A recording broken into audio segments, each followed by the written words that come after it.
Hello friends. आज मैं आपको आरएएस मेंस का लॉ का एक टॉपिक कराने जा रही हूँ।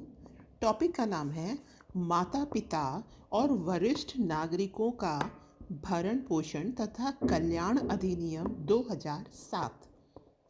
इसका है ना, आपको गूगल पे सर्च करेंगे तो पूरी की पूरी इसकी डिटेल मिल जाएगी। तो आप एक बार वो डाउनलोड कर लीजिएगा और उसको अपने बिहाफ पर रीड कीजिएगा, ठीक है। लेकिन आपको उसको रटना नहीं है, कुछ जो अप्रोप्रिएट वर्ड्स हैं ना वो आप थोड़ा सा ध्यान में रखिएगा, और बाकी लिखने का जो काम है वो आप अपने अकॉर्डिंग ही कीजिएगा, क्योंकि पूरा रटा नहीं जाएगा, ठीक है।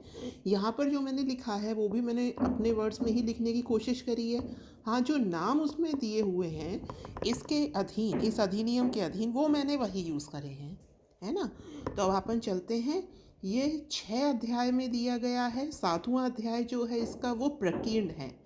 जो पहला अध्याय है इसमें इस अधिनियम की सामान्य जानकारी, इसका संक्षिप्त नाम दिया है, कुछ परिभाषाएं दे रखी हैं पहले अध्याय के अंतर्गत। तो नाम हमने देख लिया, माता पिता और वरिष्ठ नागरिकों का भरण पोषण तथा कल्याण अधिनियम 2007।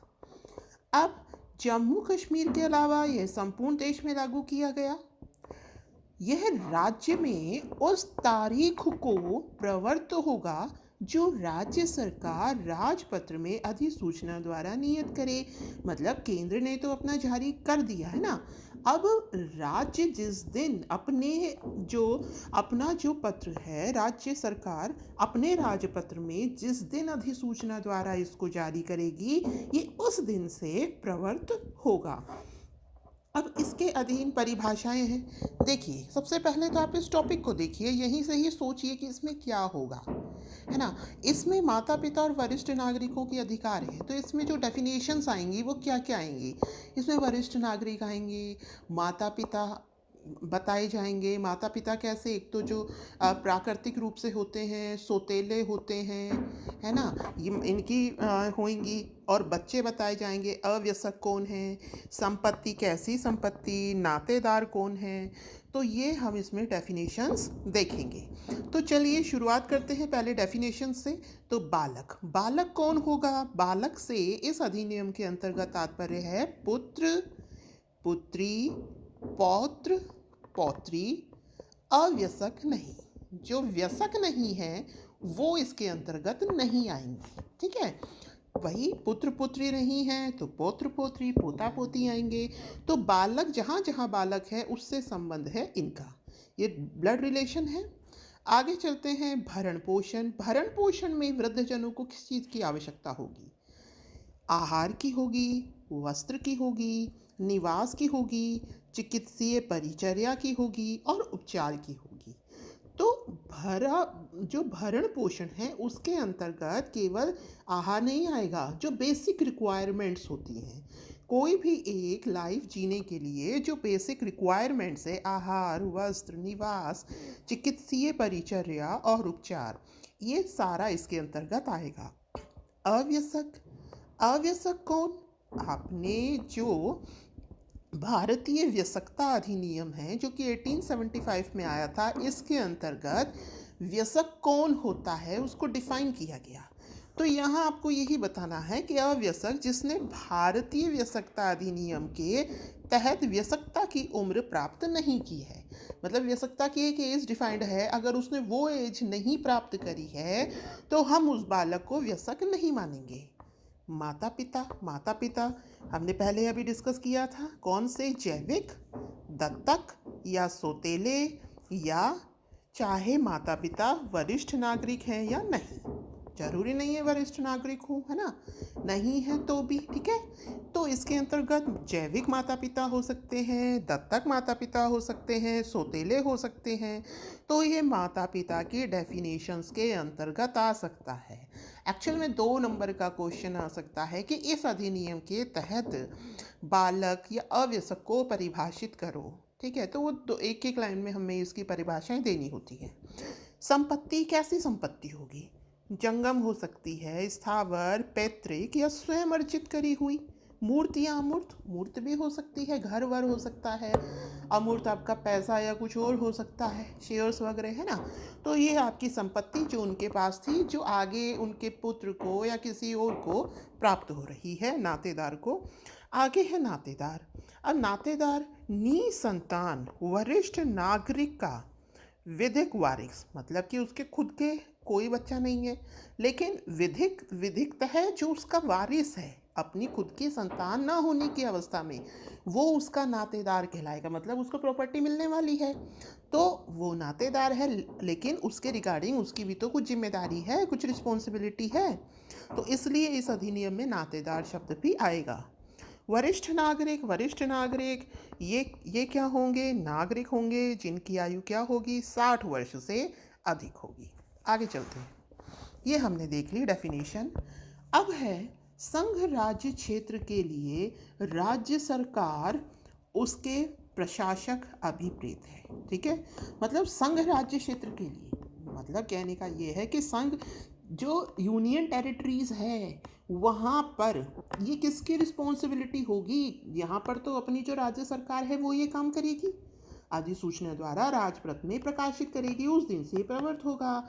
लेकिन जो यूनियन टेरिटरीज है वहाँ पर ये रिस्पॉन्सिबिलिटीज किसकी होंगी? तो संघ राज्य क्षेत्र के लिए राज्य सरकार किसको रिस्पॉन्सिबल करेगी? वहाँ के प्रशासक को। ठीक, कल्याण।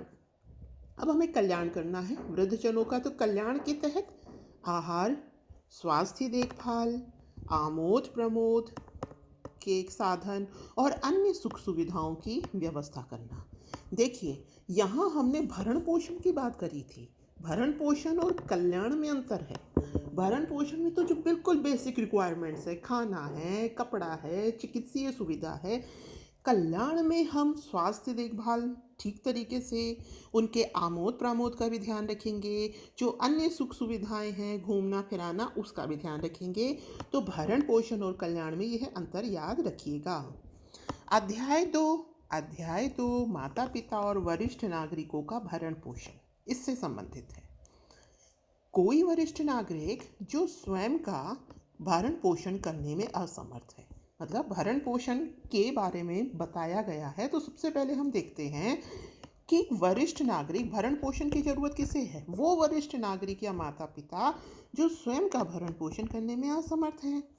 किसी वरिष्ठ नागरिक का भरण पोषण करने हेतु बालक या नातेदार की बाध्यता उन आवश्यकताओं तक विस्तरित है जिससे वह एक सामान्य जीवन जी सके। वही मैंने बताया आपको कि भरण पोषण का अर्थ क्या है कि एक जो बेसिक रिक्वायरमेंट है, खाना पीना, कपड़ा, चिकित्सा उपचार। ठीक, अपने माता पिता का भरण पोषण करने हेतु बालक की बाध्यता उन आवश्यकताओं तक विस्तारित है जिनमें माता व पिता सामान्य जीवन जी सकें। तो कौन सी रिस्पॉन्सिबिलिटी है? जिससे कि वो एक सामान्य जिंदगी जी सके। अब बात आती है नातेदार की। ऐसा नातेदार जो वरिष्ठ नागरिक की संपत्ति विरासत में प्राप्त करेगा या उसके कब्जे में हो तो वह उसका भरण पोषण करेगा। बात समझ में आई? पहले हमने ये बताया है कि इसमें वरिष्ठ नागरिक के भरण पोषण करने हेतु जो बालक या नातेदार है उसकी बाध्यता बताई गई है। दूसरा हमने ये बताया है कि माता पिता का भरण पोषण करने के लिए जो बालक की बाध्यता है वो क्या है, जो उसकी बेसिक रिक्वायरमेंट है ना, जो वरिष्ठ नागरिक की बेसिक रिक्वायरमेंट है उनको पूरी करना। फिर बाद में अगले जो लाइन है उसमें ये बताया गया है कि हमने बालक की तो बता दी, अब जब बालक नहीं है तो वो नातेदार जिसके अंडर में, जिसके कब्जे में उनकी संपत्ति हो या जिनको बाद में उनकी संपत्ति प्राप्त हो, वो हो गए नातेदार, है ना। तो उन नातेदार की भी रिस्पॉन्सिबिलिटी है, जिम्मेदारी है कि वो उन वृद्धजनों को क्या प्रदान करे? भरण पोषण प्रदान करे। एक से अधिक नातेदारों में संपत्ति का बंटवारा होने की दशा में वे उसी अनुपात में भरण पोषण करेंगे। मतलब खुद के बच्चा नहीं है, संपत्ति का डिस्ट्रीब्यूशन होगा, बंटवारा होगा अलग अलग नातेदारों में। अब जिस नातेदार को जितनी संपत्ति मिलेगी वो उसी रेशो में क्या करेगा? भरण पोषण करेगा। ठीक है ना।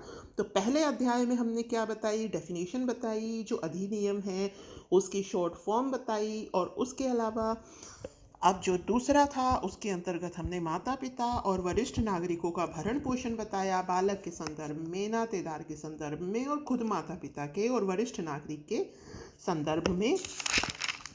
अब भरण पोषण के लिए आवेदन वरिष्ठ नागरिक या माता पिता के द्वारा ही किया जाएगा।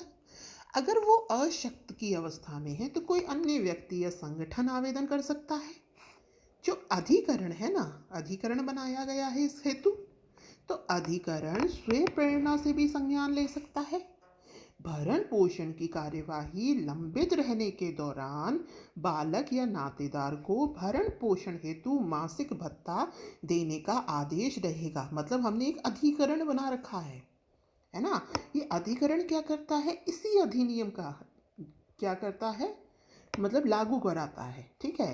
तो अगर माता पिता खुद आकर के आवेदन कर सकें तो सही है, अगर वो अशक्त अवस्था में है तो कोई और व्यक्ति कर सकता है या संगठन कर सकता है, जैसे PIL होती है, पब्लिक इंटरेस्ट लिटिगेशन। वैसे ही यहाँ पर अधिकरण स्वप्रेरणा से भी संज्ञान ले सकता है। भरण पोषण की कार्यवाही लंबित रहने के दौरान अगर ये प्रोसेस लंबा चलेगा तो उनका खर्चा कैसे उठाया जाएगा। तो जो अधिकरण है वो एक मासिक भत्ता तय कर देगा कि भाई जो बालक है उसको या नातेदार है उसको इतना मासिक भत्ता देना होगा। संगठन संगठन जो है वो सोसाइटी रजिस्ट्रेशन अधिनियम 1860 या तत्समय प्रवर्त किसी विधि के अधीन रजिस्ट्रीकृत इकाई है। संगठन एक ऐसी इकाई है जो कि सोसाइटी रजिस्ट्रेशन अधिनियम 1860 के अंतर्गत रजिस्ट्रीकृत है। अब आगे का मैं आपको अगले वीडियो में बताऊंगी। अभी के लिए इतना ही काफ़ी। धन्यवाद।